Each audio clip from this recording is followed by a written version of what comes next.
Hello, this is Liverpool Calling. We are live in the city as the Eurovision Song Contest comes to town. That's right. Welcome to a very special edition of Granada Reports from the Royal Liver Building 360 rooftop as we build up towards Saturday night's grand final, which will be watched by 160 million viewers all over the world. Tonight, we are live across the city as the Eurovision Eve parties get into full swing.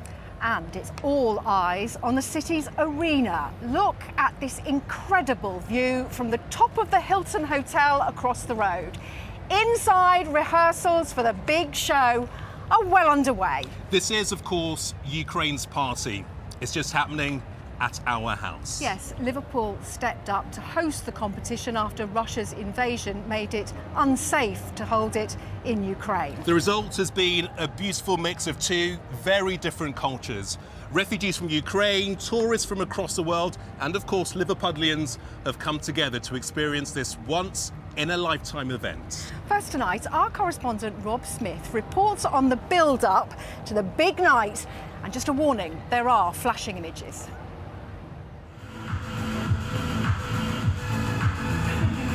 Perfecting performances on and off stage for the world to watch. Rehearsals for Eurovision's grand final in Liverpool, with the main event now just a day away.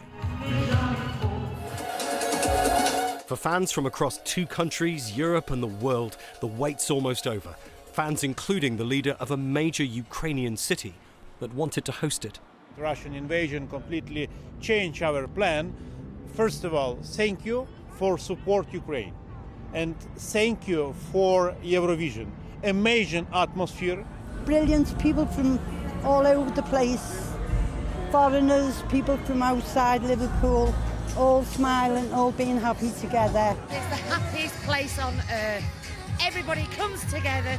We're all as one. We all love everybody, each other. We all have different opinions and we just get on. It's brilliant. The message of togetherness through music was reinforced by school children from across Liverpool. A performance link-up with youngsters in Ukraine, inspired by what the contest stands for. Music, to me, is like joy and happiness, and it's great that we're spreading it. Must really cheer up Ukraine, being able to see people sing and take their minds off the war. ABBA's big winner from 1974 was the only song to play at the city's Waterloo station. Merseyside's own train company isn't affected by this weekend's rail strikes. Still, it's urging those heading to the contest to double-check journeys because of station closures and timetable changes.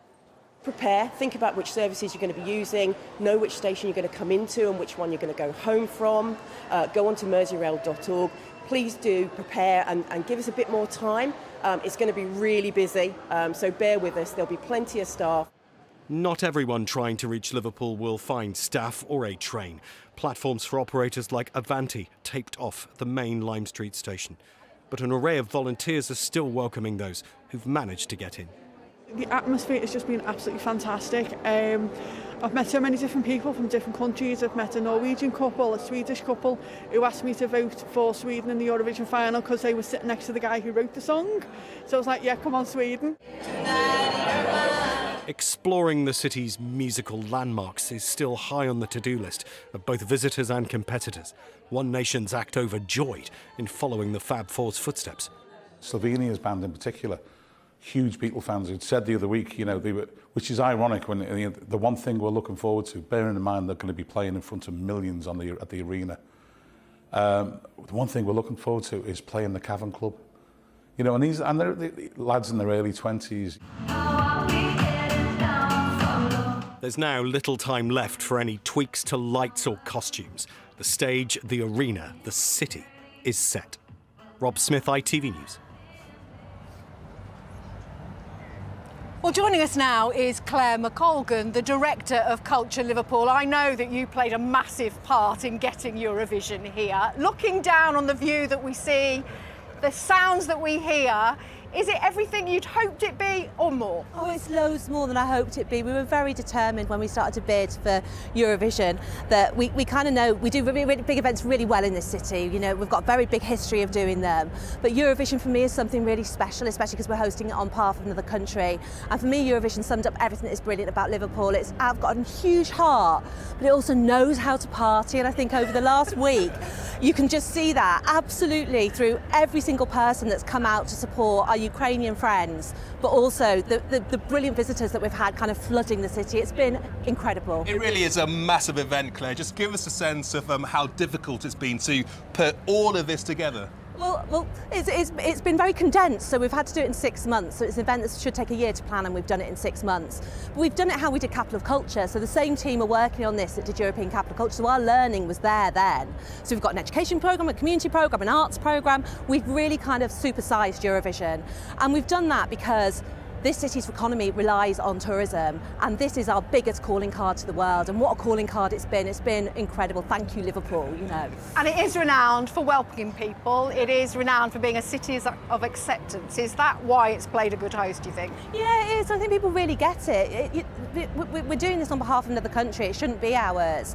But what we wanted to do is through the whole programme, whether you're a tiny child learning about Ukraine in nursery, all the way through to an older person in care homes, through to tonight with all these thousands of people on the pier head or in the arena watching the incredible show.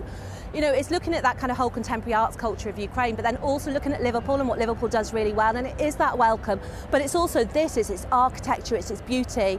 There's 2,500 journalists at the moment in Liverpool showcasing this city around the world, and you can't buy that. I mean, that is just incredible. And just on Ukraine, Claire, how important has it been to ensure that Ukrainians are at the very heart of everything that you've done over these last few weeks and months? Let's not forget why we're here in the first place. Yeah, and we didn't want to do a tick box exercise, so we could have just gone, let's put a few dancers on or whatever. We didn't want to do that. We wanted to do it with depth and with integrity because it's important. So every single part of the programme has got Ukraine threaded through it. And the compassion that this city showed, whether it's a community group in Fasakli or people doing, pancakes in the Wirral, the Ukraine kind of element of it has gone through everything. So yesterday we had Jamala doing Quirim on the stage. Amazing. All the Ukrainians came out to see her, and it's an incredible thing. It's beautiful. Claire McColgan, thanks very much for joining us. Thank you so much for having me. Well, people have been arriving in Liverpool from across the world for the last week, eager to get a slice of Eurovision action. Yes, they've come by plane, by train, by automobile to see what Liverpool has to offer. If you spent any time in the city, you'll know the party started many, many days ago. So let's cross live to the Eurovision village at the pierhead. Come in, Victoria Grimes, what's going on down there? It looks quite lively. Oh, and you know I like a party, and it certainly is down here. Good evening, bonsoir from the Eurovision Village in Liverpool. I've got some very, very special guests with me tonight. This is our group of friends from Ukraine. They are all volunteers. They're all volunteers, and tonight, just look at this, they are all currently FaceTiming somebody at home. Look at these faces. They're all going to give you a wave. Everyone here, these are their family members in Ukraine who are joining the party tonight with us as well. That's so nice to see you guys, it really is. Thank you so much for joining us, and we're sending so much love. Tim, you organised bringing this group over. Just tell us why you did it. Having volunteered for over the last year and a half, these people are the most fantastic people, kind, hearts of gold. They've dealt with the most serious of circumstances, and they've come through it as a team, looking after each other and helping their fellow refugees. I could not think of anyone I would rather bring to the UK for Eurovision. And Tim, it's fair to say you spent an awful lot of money. You've had a lot of issues with visas and things, and you've also got tickets for the grand final dress rehearsal tomorrow, which everyone's really looking forward to. Oh yeah, we're absolutely so excited for tomorrow. It's been an amazing day today, and we cannot wait for tomorrow. We cannot wait for tomorrow. Right, lovely to speak to you, Tim. And Nikolai, we're just going to have a little quick chat with you now, because you've got this flag here with you, which you'll see in my report in a minute.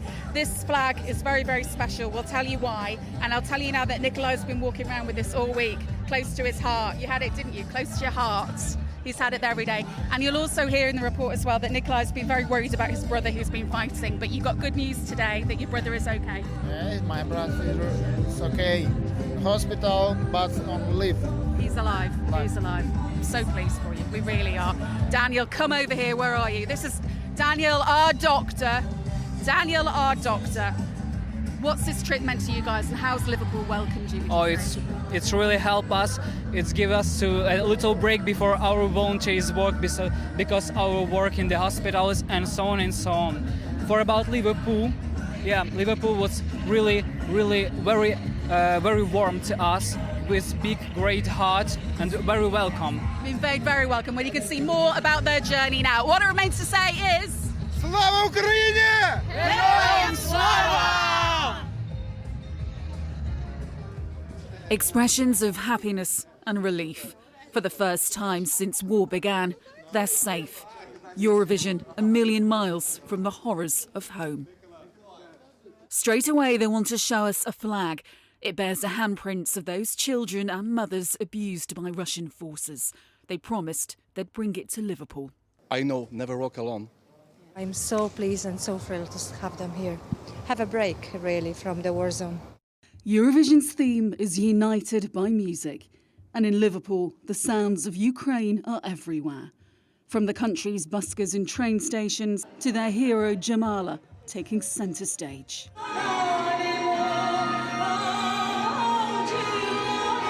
Last year's winners, Kalush Orchestra, will perform during the final tomorrow. How is it to be here in Liverpool? Amazing. 10-year-old Sava saw the band in Kyiv before he and his mum and sister fled to safety in Liverpool. His dad is still there. The concert was one of the last times he saw his best friends. Is it emotional? Yeah. Yeah. I felt it in my head.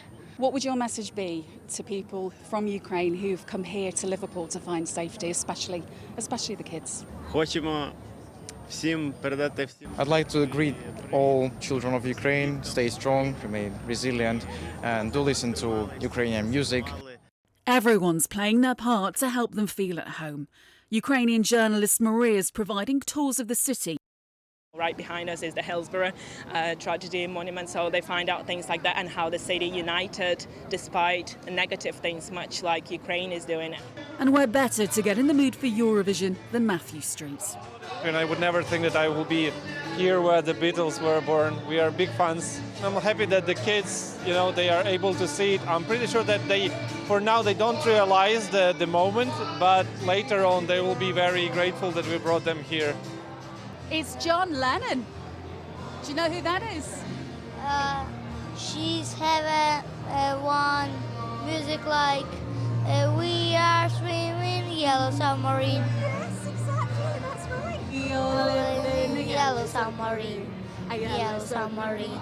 A yellow submarine. I dream visit with my husband when he can arrive England.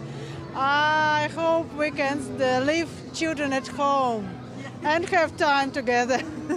And from dreams of the future to the present nightmare in their homeland, volunteer Nikolai's taking care of thousands of others. Today, he's worried for his father and his brothers. All are fighting. You okay? Yeah? Thank you. For just a few short days, they can escape. But their thoughts are never far from home. Slava Ukraini! Героям слава! Well, joining us now is Ukrainian broadcaster Timur Marushenko, who's a commentator and former presenter of the contest. Timur, a very warm welcome to Liverpool. Thank you so much. Give us a sense of the emotions that are coursing through you when you see the city of Liverpool representing your homeland in this way. First of all, I'm absolutely excited on what's going on here because I really can feel this vibe of unity. I see so many Ukrainian flags, Ukrainian signs around the city, people painting their faces with Ukrainian colors, and I feel myself like in Odessa city, which is in south of Ukraine and twin city to Liverpool, because we have sea there, we have seagulls, and this mixture of cultures and parties everywhere. You are very, very welcome. You commentated last year from a bomb shelter when Ukraine won. What was that like? It was a very interesting experience, I can say, because maybe you know that on one of the first days of the full-scale war, our TV center in Kyiv were bombed and partially destroyed. So we have to move somewhere, and of course, according to safety protocols, in case of air raid alert, we have to go downstairs. And of course, we cannot interrupt a broadcast of Eurovision, so we've had to do that. From the very beginning, from the bunker. It was very cold there, but it was a very, very emotional and important moment in that times. Because, you know, like we thought before that we are alone, and right that night we understood that millions of people are on our back. How is all of this being viewed back home in Ukraine? The bombs are still falling. Incredibly challenging time for Ukrainians. Yeah, that's true, but it's like, you know, it's like tradition that each May we have a chance to watch Eurovision, to vote for our favorites, to support our country. And even in these dark times, it's like a bright light, like a breath of fresh air, that life is going on, that we still strong and keep going. Timur Miroshchenko, we admire you greatly, and you and all your country people are welcome here. Thanks very much. Thank you so much. So then, how does a simple singing competition capture the imagination of so many people? Well, it began right back in 1956 in Switzerland, and over the years it's introduced us to household names like ABBA and Celine Dion. Tomorrow night, the next chapter of Eurovision history will be written inside the city's arena, which sits proudly on Liverpool's waterfront. So, what should this year's finalists expect? Our entertainment correspondent Caroline Whitmore has been speaking to some very familiar Eurovision veterans. The stage is set for the greatest music show on earth. Of course, the Eurovision Song Contest will be held here at the M&S Bank Arena in Liverpool tomorrow night. Now, the arena has been host to 2 semi-finals this week, and tomorrow night is the biggie. It's the grand final where 26 acts will take to the stage from across Europe and, of course, Australia. And the winner will be able to host next year's contest. The Eurovision Song Contest first began back in 1956, and the UK have won it a total of 5 times. The very first time was back in 1967 when Sandy Shaw sang this. Like a puppet on a string. Who could forget ABBA winning for Sweden in 1974? They became one of the most commercially successful acts in the history of pop music. The UK's Brotherhood of Man saved all their kisses in 1976 before Bucks Fizz finally made their mind up and whizzed those skirts off in 1981.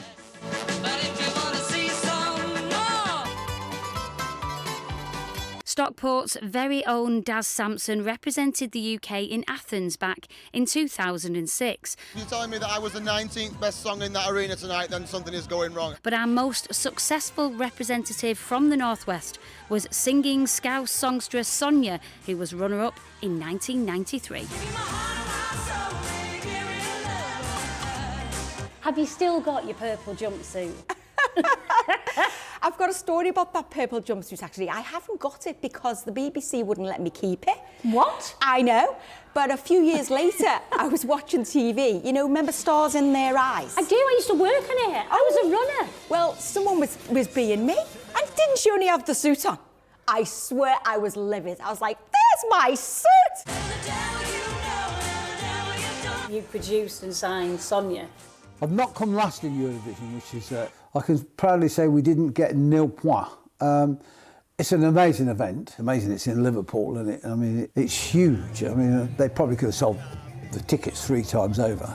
For me, Eurovision is important in terms of, say, the school kids, getting school kids interested in music and to have a go at singing. So that hopefully the legacy of Eurovision will be that lots of young people in the city will say, that could be a career for me. From the United Kingdom, it's May.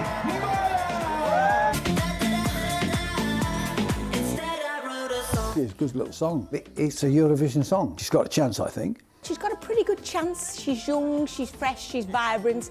She's down with the kids, so to speak. Sam Ryder obviously came second last year, and that's the best the UK have done in 20 years. Are you feeling that pressure, mate? I feel like obviously there's pressure. It's natural to feel that pressure, but Sam doing such a good year has made everyone feel so much more positive. For it to be in what a lot of people would agree, I think, is like the epicenter of pop music as we know it. Like the music that was created here sent shockwaves around the entire globe. What advice would you give to her? I just say stay calm, enjoy. Remember, you've got less than 3 minutes to make an impact to that audience. You can just win the thing. It could either be like a blackout and I'll be like, what just happened? But I'm going to really try and take it all in. You know, it's a 1 in a million experience. So all I can do is try and, soak in that energy and enjoy it. Da, da, da, da, da, da. Instead, I wrote a song. Well, let's cross live to Caroline, who's at Content in the Baltic Triangle, which in many ways has become a home from home for Eurovision fans this week. Cal, what's on the cards there tonight? Yes, thanks you too. It's been a week of Eurovision craziness, hasn't it? And tonight it's going to get a little bit more bonkers because here at Content in the heart of Liverpool, Johnny Bongo, you are hosting a very special Eurovision Bongos Bingo, and the tickets flew out in seconds, didn't it? They flew out in about 8 seconds, and I'm just so happy to be putting on a show with 2 previous Eurovision winners. We've got Katrina from Katrina and the Waves and the Fizz as well. And the Fizz. Well, goodness me, I gotta go. He's got to go. Talking of the Fizz, here, as if by magic, pop icons, the Fizz. Goodness me, you guys won As Bucks Fizz back in 1981 in Dublin. What was it like to win, Cheryl? Oh, I mean, it was amazing. I did it twice. I did it in 78 and I lost, came 11th. Oh. So in 81, 3 years later, to win was fantastic. But if we'd have won nowadays, I mean, it's so much bigger, so much better, so much brighter, so much more colourful. Everything about it now is so much better. Well, I'm going to say, because it was big then, wasn't it? And it's huge now. We all remember the whipping of the skirts off, Mike. Back in the day, it was a little bit risque, that, wasn't it? Yeah, it was a bit, but it worked for us. But I think today, if you're going to do it, you've got to pull the bras off. It actually does work. I mean, well, you could try. Step too far, maybe. Step too far, Jack. Now, let's just remember as well, what kind of a job do you think Liverpool is doing hosting on behalf of Ukraine? Oh, they've done an incredible job. The whole town is buzzing. And obviously we've got to realise, Ukraine won, so this is for Ukraine. But I think the BBC have done an amazing job. There's so much atmosphere. Everyone's just championing at the bit for the next song. So brilliant, really amazing show. What do we think our chances are? Do you think we're going to, reenact 1981? And do you think we're going to win with Mae Muller's I Wrote a Song? I tell you what she should do when she goes on there tonight. She's got 3 minutes. She's gone for that 3 minutes and enjoy every second of it, because we did and we just loved it. And that's all she can do tonight is do her best. That's all she can do. It's not tonight, it's tomorrow. Tomorrow. Watch it tomorrow. Don't listen to Mike. Listen, will you be doing the dances tonight at Content? Do we do the dances? Let's do a bit of the dance. No, we'll do it tomorrow. What is it? It's this. Now, our very own Vicky Grimes is over in the fan zone at Eurovision Village. Enjoy tonight. Vicky, are you getting the party started or what? Oh, Cal Deuce one for partying tonight here in the Eurovillage. Look at this! I'd say everyone's in a good mood. Look, I think these guys down here are voting for Finland. Are you excited? Yeah! Who's your favourite Eurovision? This year's. This year's, yeah. The one? Finland. Poland. Oh, lovely. Brilliant stuff. And you look nice. You're voting for Finland as well, aren't you? Yeah. Hello. So you see, we've got a lot of young fans. I think that's what's really come out this year, actually. So Eurovision has got a whole new generation of fans. And I'll just introduce you to Thea and her little brother Gabriel here. Here he is. Look at this. Gabriel, one of our youngest fans. Say hello. No, too busy with his nectarine. Right, let's see who else we've got here. Now, these are the dancing queens. We've been watching them all day and they've been well away with it. Girls, what has this meant to you? The world. We've come down from Edinburgh and it's the best, and she's come all the way from Australia. Hi, I'm in Australia. It means that much. How do you think Liverpool do at putting on a party? Oh God, it's just amazing. We've just had the best time and people have been so friendly, so beautiful. I've just seen Conchita Wurst. I'm so excited. Yes. Conchita Wurst. What could be more exciting? dancing Conchita first. Right, here you go. Here's my sparkle crew. Where are you, sparkle crew? I'm glad you guys got the memo as well. I was starting to feel a little bit overdressed today. Shamar, don't get my trainers in. I'm meant to feel like I've got nice shoes on. No, I've got my trainers off and running around. Right, guys, who are you rooting for tonight? What tomorrow? I would have to say Australia because I am Australian. Aussie. The place is overrun with Australians. Australians, what about you? UK, May Muller. What about you? Who do you want to see? I'm from Australia and I want Australia to win tomorrow night. Yeah!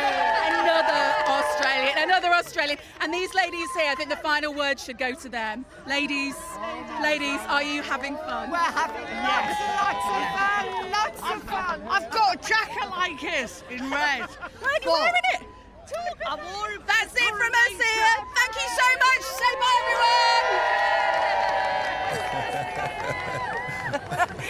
Thanks, Vicky. What an atmosphere building down there. Remember, pace yourself, guys. The grand final is still 24 hours away. Well, that is almost all from a very busy and very excitable Liverpool, where Eurovision fever has thoroughly taken hold. Tonight we leave you with a piece of music that means so much to one teenage girl and millions of others in Ukraine. 14-year-old pianist Elisa Bisheva fled her home in Kharkiv along with her mother when the bombs began to fall last year. She eventually settled here in the northwest, but along the way her playing lifted the spirits in refugee camps in Ukraine and Poland. Performing the Ukrainian song Actress by Yuri Vesniak, we're going to leave you with this. A very good night. Bye-bye. Good night.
Have you burnt tea again? I'm scraping the cooled oil into the bin, not the sink.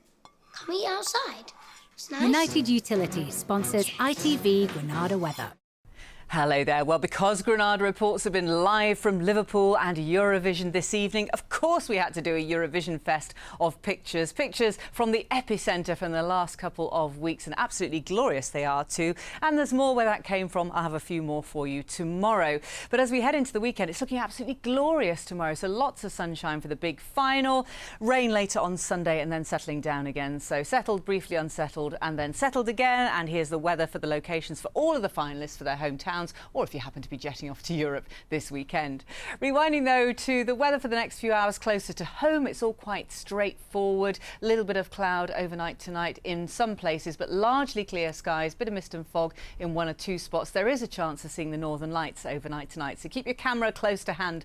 I'll be watching out for any photos tomorrow. Talking of which, it opens up to be a beautiful day tomorrow. Any cloud burning back more readily than it did today. Highs of 20, that's 68 Fahrenheit, maybe nearer 18, that's 64 in Liverpool. Fine on Sunday, rain crossing into Monday, and then fine on Tuesday. That's it. Bye-bye. It's a little bit burnt. United Utilities sponsors ITV Granada weather.